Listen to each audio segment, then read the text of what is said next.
극도로 노출을 꺼렸던 얼굴이 공개되면서 향후 경찰 조사에서 고유정의 진술 태도에 변화가 생길지 여부에 관심이 모아진다.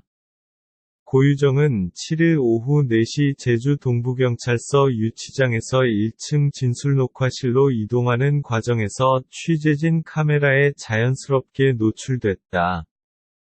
그동안 고유정은 제주 압송 이후 언론의 모습을 보일 때면 모자를 눌러 쓰고 외투로 상체를 가려왔다.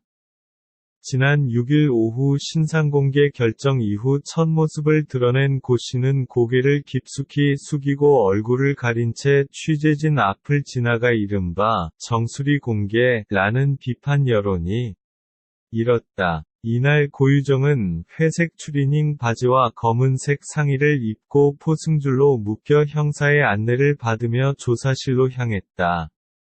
경찰 관계자는 고 씨가 여전히 우발적 범행을 주장하며 범행 동기에 대해 함구하고 있다면서 남은 구속 기간 동안 자세한 동기를 파악하는 데 최선을 다할 계획이다고 말했다. 경찰은 그동안 고 씨의 휴대전화 디지털 포렌식 조사에서 나온 니코틴 치사량, 흉기 등의 검색어를 통해 범행 방법과 동기를 추론해왔다. 그러나 국립과학수사연구원, 국과수 등을 통해 펜션에 남아있는 혈흔의 성분과 형태 분석 결과 유의미한 증거가 도출되지 않음에 따라 경찰 수사는 난항을 겪고 있다.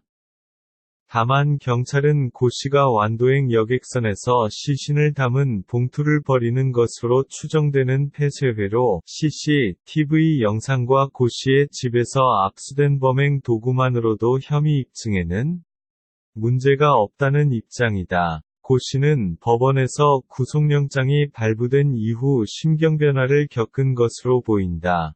경찰은 고 씨가 영장실질 심사를 받은 후 식사량이 줄고 수면 시간도 일정치 않는 등 심경변화 징후를 나타냈다고 밝혔다. 경찰 관계자는 피의자는 구속 수감된 이후 심경의 변화가 생겨 적극적 진술을 하거나 변호인을 자주 만나고 싶어 한다면서 고유정의 향후 진술 태도에 큰 변화가 있을 것이라고 말했다.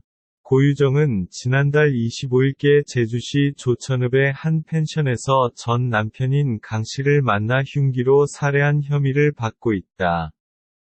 경찰은 지난달 27일 고유정이 전남 완도행 배편을 이용해 제주를 빠져나간 사실을 확인하고 거주지를 확인해 고유정을 긴급 체포했다.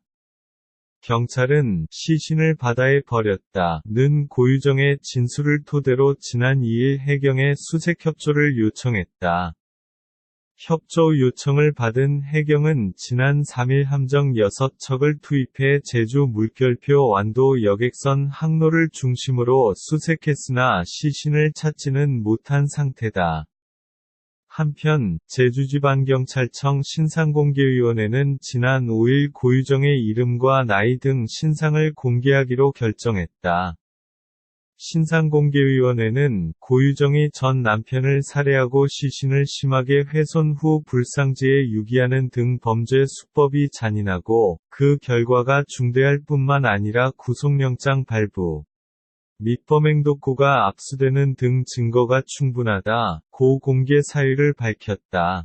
위원회는 이어 국민의 알 권리 존중 및 강력범죄 예방 차원에서 공공의 이익에 부합하는 등 모든 요건을 종합적으로 고려해 피의자 고유정의 얼굴 및 신상을 공개하기로 결정했다고 덧붙였다.